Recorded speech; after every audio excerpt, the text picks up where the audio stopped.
Do you know who Belinda McKenzie is? Neither does anyone else. She is sometimes known as a charity scammer. We've heard her called an MI5 operative. We've also heard people praise her for being a dedicated children's rights campaigner. She's certainly been very much linked in with the Hampstead hoax. So who is she really? Today we're going to find out, so stick around. First, a little bit of background about Belinda.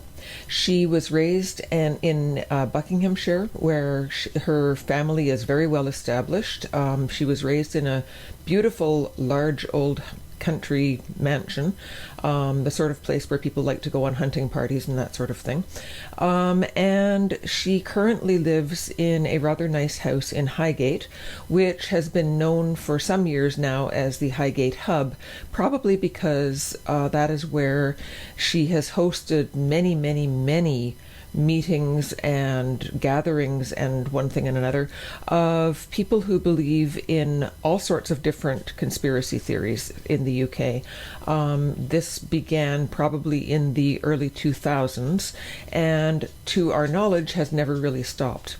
It's also rumored that she has a kind of a bunker in her basement where she has beds set aside for people who like to come and stay with her, often people who are on the run or looking for or desperate for a place to live for one reason or another.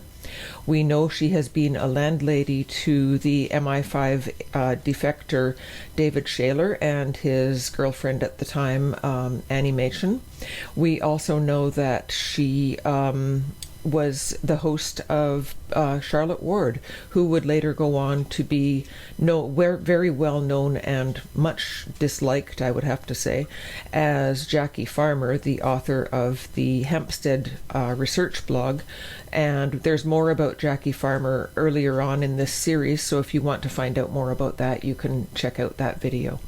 The first time we ran across Belinda in any kind of public sense was in the late 1990s when she was involved in the charity Iran Aid.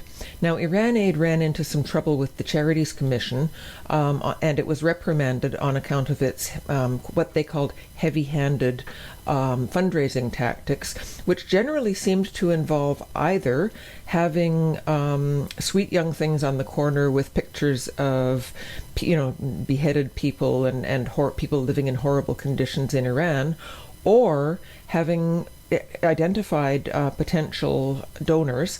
They would sometimes send around essentially two or three thugs who would come and try to extort money. And I don't think the word extortion is too strong here. I've spoken to someone who had this happen to them. And they would try to get them to donate very, very large sums that they usually couldn't afford. And then literally continue pursuing them for further funding, literally for dozens of years afterwards. So in 1998, the Charities Commission found out from the charity's bankers that money was being diverted from the charity to some kind of suspicious locations where it probably was not supposed to be going. In fact, there was the understanding that we have from reports at the time is that they were siphoning off about £5 million per year to an account in Germany, and then from there no one knew where the money was going. That's a bit of a problem with a charity. You're not supposed to be able to do that. And so when the Charities Commission came to investigate, the Iran Aid staff actually barricaded themselves in the office and refused to allow the investigators in to have a look at the books. And by the time the barricade kind of came down and they decided, okay, fine, you can come in and have a look, there was a mysterious fire. Can you imagine that? And all of the records were burned, and there was never any record of exactly what had happened. Now, we do have an article on the blog that you might want to look at for further information about this. In the article, we talk about who the MEK really are and why it was probably not such a great thing for Iran Aid to actually be funneling off its funds in that way, and how Belinda seems to have had a long and somewhat enduring relationship with the MEK and some of its members, past or present. So there's more on that on the blog, and I'll leave the link in the box below. One last thing about the MEK is that Belinda and her husband have been seen outside the Iranian embassy handing out leaflets, pro-MEK leaflets to passers-by, and doing various protests. Now, I don't know how current those are. The last one I saw was probably from 7, 8, 9 years ago, but it's an interesting connection nevertheless. And again, there's more information about this on the blog. Now, in the early 2000s, Belinda came across a person named Lloyd Pye. Lloyd Pye was a novelist and former scriptwriter from the US, and he had somehow come into possession of a skull which looked like the skull of a child, and it had an extremely enlarged and very rounded cranium, which matched many people's ideas of what an alien might look like if an alien had come to Earth. This was called the Star Child skull, and basically Mr. Pye turned it into that was his business, was running around the countryside and all over the world really, flogging this skull and claiming that it was evidence that the aliens had previously, or might possibly still, walk among us. Belinda picked up on this and became, guess what, the treasurer. Yay, more money through Belinda's hands, through a company which she called Cognoscence. And apparently she set this up in about 2002 to take donations which were going to be used to do proper DNA testing on the Star Child skull. Sadly for the true believers, however, the DNA testing revealed that the skull was that of a child, a human child, with hydrocephalus, who had probably died of that illness because the fluid presses on the brain, causes brain damage, and eventually premature death. So very, very sad, but not an alien. That didn't stop Belinda, however, and she continued trying to flog this until the about 2008, 2009, I believe, is the last we heard of that. I suppose the novelty had worn off and people had begun to get wind of the DNA testing, and it was no longer a profitable thing for her. The problem with anything that Belinda flogs, however, is that it's never really clear whether she truly believes it or simply sees the commercial potential in an idea. She does have a very good eye for the things in the world of conspiracy theories and pseudoscience that will catch the imagination of those who are interested in that sort of thing and draw in the pounds. By about 2010, the conspiracy community in the UK had worked out that the next big thing was going to be child sexual abuse. This seems to have come on the coattails of some of the very, very strange allegations made by David Icke, and everyone was latching on, including Belinda. The 2010 march, which these marches of child sexual abuse survivors had originated in London with Shiva Burton, in 2010 were completely co-opted and taken over by the conspiracy community, including Belinda, who basically shoved Shiva out of the limelight and took over to promote their own particular agenda. And Belinda, of course, was right there among them. So that began an interesting career for her, where she began to talk about the welfare of children and so forth, but not from the usual perspective. You'd think that a person who believed so passionately, as she claims to, in the rights of children would want the best for the child.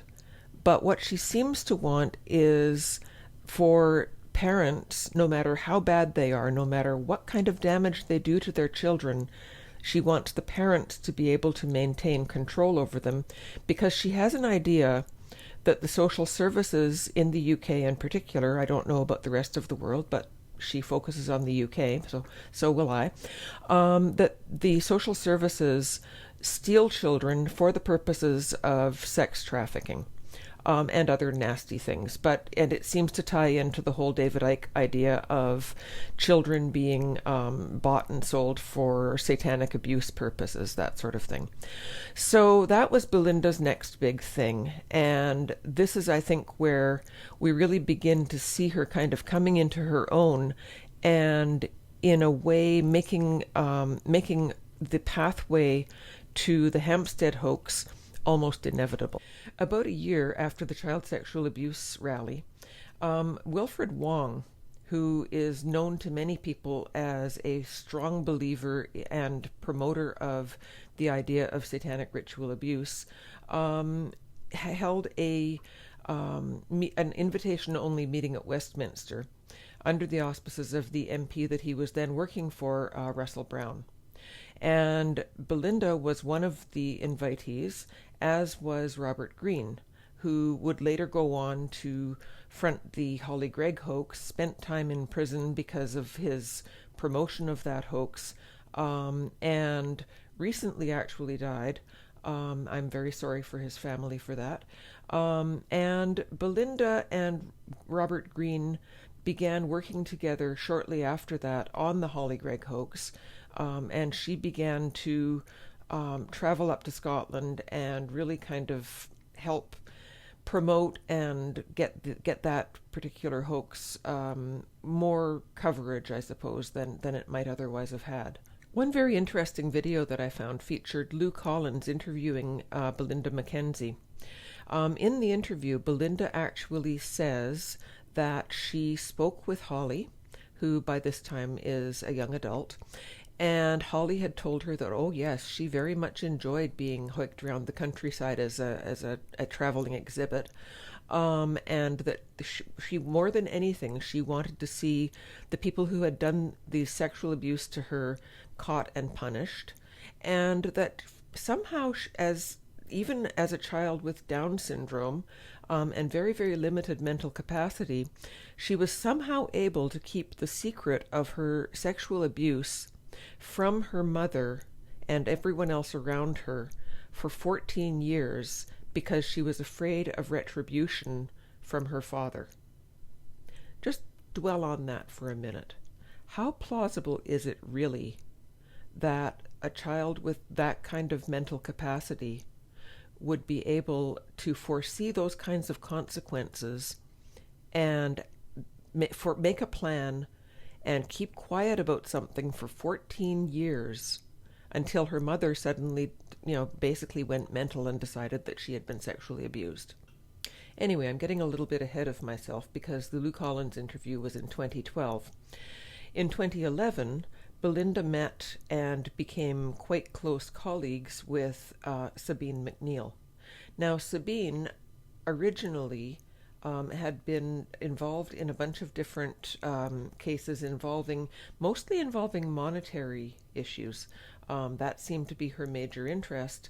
But when she met Belinda, the two of them were like nitro and glycerin, and they had the idea that they would get involved in helping people in the family courts, and that the family courts were a very deeply unfair place because what goes on there is kept confidential. Now, if you've ever been to family court, you'd understand why this is. Most cases involve very personal issues, things like divorce or childcare or what has happened to your child. Your child may have been abused or various things like that. You don't want that material made public, and yet Belinda and Sabine, rather than seeing this as the hallmark of a humane system that keeps people's privacy paramount, saw it as a hurdle to be overcome.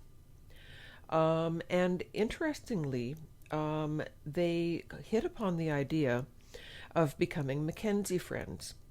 Now, neither of them had any paralegal training, and in fact, they had very little experience in the courts. And I've been told by a person who claims to have done a lot of their work for them that, in fact, neither of them knew their arse from their elbow when it came to actually what to do or say in a courtroom. And I've actually seen evidence of that. I've seen Belinda really muck things up in court. And you'd think that if someone were that much of an expert in the court process, they would actually know things like, don't violate reporting restrictions. But we'll get to that in a bit.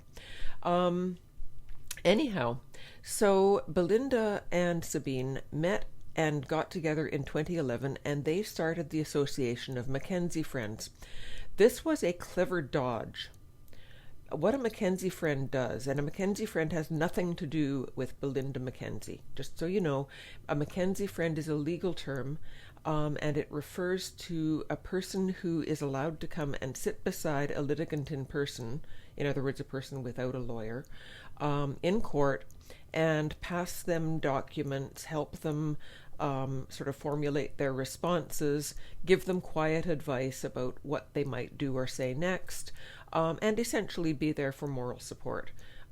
So it dates back to a case, Mackenzie v. Mackenzie, which was a divorce case in which someone wanted to have someone in that capacity with them.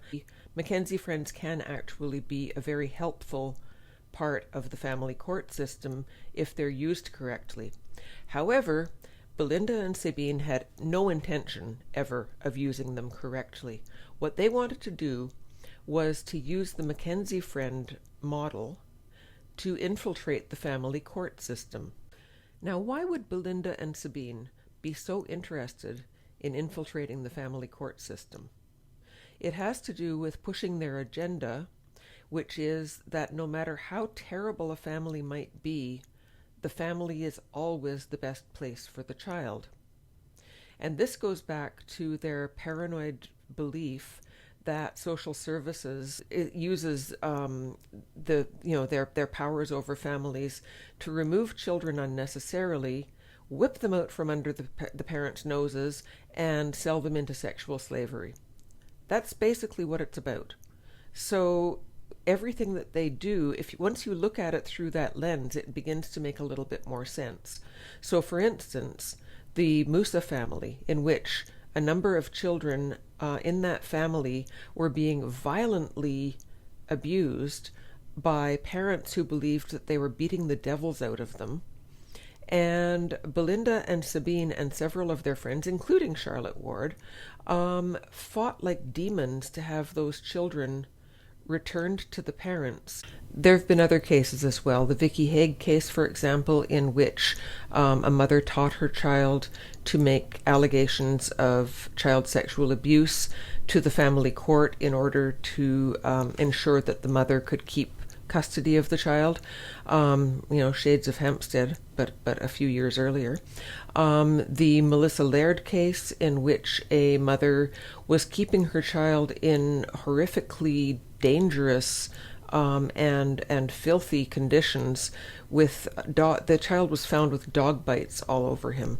And Belinda and Sabine were determined that the child should be returned to the mother. Now, one thing that you'll probably know about the Association of Mackenzie Friends is that they have never won a case, which makes you really think, why are they doing this then? They're clearly terrible failures at getting their way in court, but that's because that's not their goal. They don't care if they win or lose. What they care about is getting the word out there to the public so that they can basically make political hay over material of the family courts and basically mining people's lives to meet their own agendas. So now we come up to 2014, and the Hampstead case is on the horizon. At this point, Belinda is a little bit in the background. She doesn't play the same sort of front role that Sabine did. She was not the person who put the videos online, for example. However, she was playing a role in the background, and she seems to have been supporting Ella in court. She claims that she put forward a judicial review complaint, and I've heard from another person that this was not true because, again, she didn't know how to do that. However, that is what Belinda says she did. And then she seemed to play a role of something between a financier and a cheerleader in the Hampstead case, where Sabine ran off to Germany because she was quite rightly afraid she was going to be arrested for having put the videos up and then refusing to give material back to the local council. And Belinda basically stayed behind to talk to everyone about the Hampstead case, to be present at the church demonstrations, and basically to be the touch point in England of the case, which had kind of fallen apart in many ways, with Belinda off in Germany and Ella buggered off to Spain. So it's at this point that the videos were made, in which you'll see Belinda standing outside the Royal Courts of Justice, kind of holding court with various different people coming up to her and offering support and oh, isn't this all terrible? And, you'll see Abraham Christie comes up and trying to look respectable with his hair all slicked back and wearing a nice coat and everything, with not his usual attire, let's just say. And various different people come to visit, and she's got signage all over the place, and it's really a big thing, and she is at the center of it. There are people coming up to interview her. She's the one who claims to know what's going on inside the courts, and yet, funnily enough, on the day that the judgment came down, she was outside complaining bitterly about how the secret family courts weren't allowing anyone inside, and it turned out that the judgment had been made in public, and in fact people had been allowed into the court. Belinda just hadn't bothered to find out that that was the case. So it was at around this time, in the spring of 2015, that Belinda set up something called the Knight Foundation. Now, the Knight Foundation was not what it seemed. As a foundation, you'd think that it would be a charity of some sort, but in fact, it was a privately owned business, and it was basically a way to funnel money to Sabine, who was living in Germany. Her funding had been cut off by the council because she was out of the country. And so Belinda needed some way to get money to her. So she set up this Knight Foundation. Now, interestingly, she claimed that it was because knights in armor coming to save the day and all that stuff. But as it turned out, she named the foundation for a person named Christopher Xavier Knight. It would not be until 3 or 4 years later that we learned that Christopher Knight actually is a convicted sex offender in the state of Florida. Of course, this wasn't the only problem with the Knight Foundation. In July 2015, the Ham and High newspaper in Hampstead and Highgate did an investigation of the Knight Foundation and, of course, discovered that it was not, as it claimed, a charity. And there's a very interesting article. I'll just read part of it to you here from that summer's edition. The Charities Commission is investigating claims that a Highgate-based organization has been masquerading as a charity, including revelations that it sent almost all its donations to a fugitive wanted for questioning by police. An investigation by the Ham and High has discovered that a company claiming to raise money to help protect children from sexual abuse had been misleading potential donors as part of a drive to raise £1 million, pounds rather, sorry, that's misread there. The Knight Foundation, set up in February of 2014, said the money would go towards helping fight cruelty against children and satanic ritual abuse. But the Ham and High has discovered that the organization is not registered with the government watchdog, the Charities Commission, and that almost all of the donations received are being sent to Sabine McNeill, a wanted fugitive wanted for questioning by the UK police. Her colleague, Belinda McKenzie, one of the directors of the Knight Foundation, has been leading the donation drive from her home in Priory Gardens, Highgate. The 69-year-old told the Ham and High, "We are aiming to become a charity and are at the early stages of the organization. I see our work as charitable as it's helping others, including my friend Sabine, who has had to leave the UK or face arrest. She needs financial support for her work, speaking to MEPs about child abuse in the UK. But I will consider amending the wording on our website." Actually, I don't think the summer of 2015 will go down in Belinda's mind as her finest hour. At the beginning of August, she and Tracy Morris attended Ella Draper's appeal hearings at the Royal Courts of Justice, and they were both issued with gagging orders, which prevented them from talking about the Hampstead case or from claiming that people had been involved with it and naming them and so forth. Belinda actually made a rather melodramatic video of herself saying that she had to leave the country because she was about to be arrested, and people were probably going to try and kill her, and all sorts of exciting things. And then about 2 months later, in October of 2015, she put up another post saying, "Oh, gee, looks like the heat is off," so she came back. So apparently she's one of the things that really motivates Belinda, apparently, is her fear of being arrested.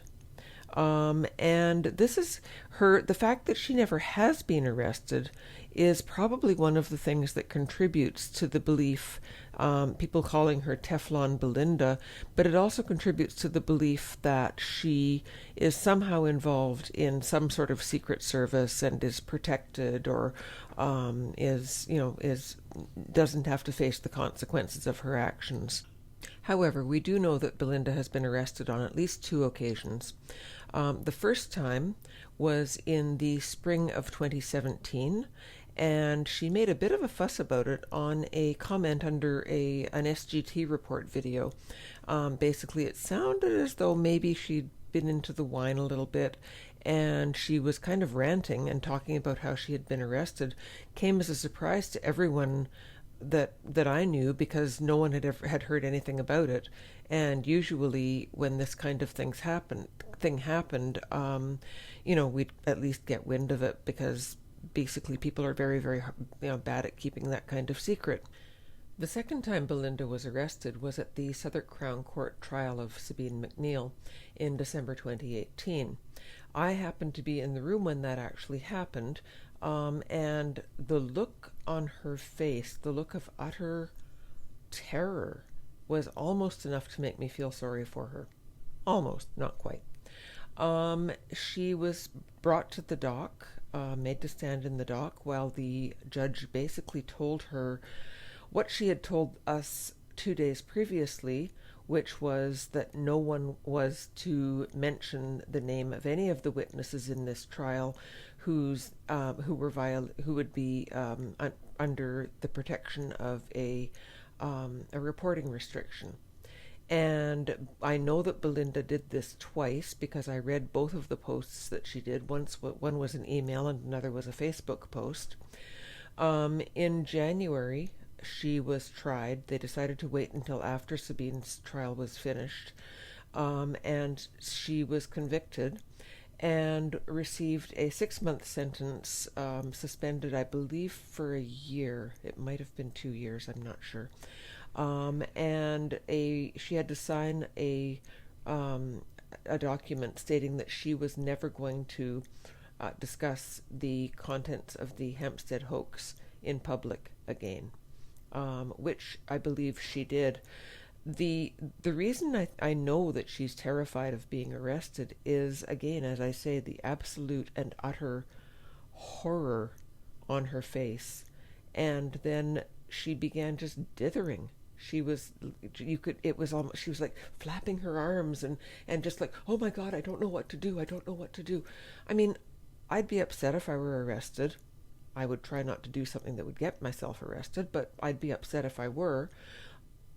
I don't know if I would completely lose it as much as she did. And this is what makes me think that the Teflon Belinda thing is basically because Belinda has an amazing ability to get other people to do her dirty work for her. So they get arrested, and she goes sailing off into the sunset, happy as a clam, because she gets to say that, "Oh, well, I told her not to release those videos. I said it would be a bad idea," when, of course, she did nothing of the sort. That kind of thing. So that's how Belinda operates, and that's how I think she has managed to both escape any kind of major legal repercussions for her actions, and also to gain the sort of the reputation for being protected, or for possibly even being an agent of some sort. I don't think she is. I just think she's a very scared little person who wants other people to go to jail but not her. Another reason that I know that Belinda is very, very afraid of being arrested and having the consequences that may follow from that is that before her actual trial took place in January this year, she actually didn't show up to the first hearing, and basically sent a note via her barrister saying that she was suffering from dangerously high blood pressure and was waiting to see a doctor. So clearly she was really scared shitless. And at one point her barrister was heard in one of the little rooms that are next door to the courtrooms. Usually they sort of have the courtroom might be here, and then they'd have a little room off to one side where witnesses would wait to go into the court. Anyway, the barrister was in there, and someone heard him shouting into the phone, "I'm telling you, you're not going to get 9 years," because of course her friend Sabine had just been given 9 years in prison, and clearly Belinda was terrified that she was going to have the same fate befall her. And so she actually eventually did show up and was required to bring a doctor's note. But I thought that little vignette kind of gave us a real look into what it is that motivates her. Basically, she wants to do the crime, but she doesn't want to do the time. That's, I think, maybe her motto. While we're on the topic of courts, I should say that I have met Belinda on 3 different occasions at 3 different trials. The first was the trial of Nilu and Sabine for witness intimidation in the summer of 2016. And the second was the trial of Rupert Quaintance, and that was in the summer of 2017. And then, of course, the Sabine trial this past year. In each of those cases, Belinda seems to kind of show up, and she has a kind of a gathering of little people who kind of come along with her, and they always seem to accompany her wherever she goes. At the Nilu and Sabine trial, she had bags of sandwiches that she was handing out to people at lunchtime, and it was almost as though she was kind of their pack leader or something. And these people were making all sorts of mischief in the courts. Belinda, of course, was above it all and said very little. But it was interesting because in the first trial, the Nilu and Sabine trial, it was a witness intimidation trial. So the people who were testifying were witnesses who had felt intimidated, and they wanted to be testifying from behind a screen, as was their right. Belinda, I heard she was sitting in front of me at that trial, and I leaned forward just in time at one point to hear her say to the person next to her, "Well, it could really be anyone behind that screen, couldn't it? It doesn't have to be the witness that they say it is." In other words, she's basically stirring up paranoia amongst her followers, and kind of putting out little whispers of rumors that the state is doing terrible things. And now I don't know why she would think that they would substitute some other witness behind a screen when you could tell from the person's voice exactly who they were. But that's how she seems to operate. It's this sense of there's always something to watch out for, and you have to be very, very careful, and the state is out to get you. One of the big questions, of course, with people like Belinda is, are they mad or are they bad? And honestly, it's really hard to tell sometimes. I have spoken to Belinda on a couple of occasions, not at any great length, but just briefly, and I've overheard her talking to her friends frequently, and quite often she can sound quite sane and normal, and then kind of slide off into this weird conspiracy land. But that doesn't necessarily mean that she has a mental illness. Now, I do know that there is at least one case of mental illness in her family. Her daughter apparently still lives at home and suffers from paranoid schizophrenia, which of course is a very, very difficult thing, not to be wished upon anyone. And I understand from conversations that have been repeated outside Belinda's home that Belinda has actually, on at least one occasion, advocated doing an exorcism with her daughter to rid her of the terrible spirits which have overtaken her. That kind of makes me think that perhaps things are not quite right upstairs in Belinda's little world. It's always hard to say, though, and you can never diagnose a person at a distance. I don't think that's a fair or a safe thing to do. I do think, though, that the rumors that she's MI5 or whatever, I think we can put those to one side. I also believe that she, as I said, she's very, very clever at getting other people to do her dirty work for her. And she's also kind of strangely paranoid and odd in some of her behaviors. Now, following her trial in January, we have heard really very little from Belinda, and that actually kind of makes sense because, she's not really allowed to be talking about the Hampstead hoax anymore. However, that doesn't mean she's disappeared. She's now working in the chambers of her barrister, the one who represented her at her trial, and that information about that has been actually sent to the Bar Standards Board. I'm hoping that at some point they will investigate that, because I believe that allowing a person like Belinda to be in charge of, as she's the office manager at this chambers, to be in charge of family law files, personal information about people, I think is highly, highly inappropriate.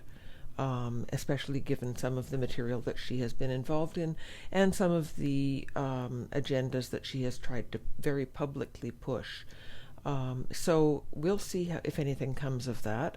And for now, she seems quiet and off to one side, so not really something to think about in terms of the Hampstead hoax any longer. But you never know. She's the kind of person who's a bit like a bad penny. She seems to pop up everywhere. And that's my take on Belinda. Hope it was helpful.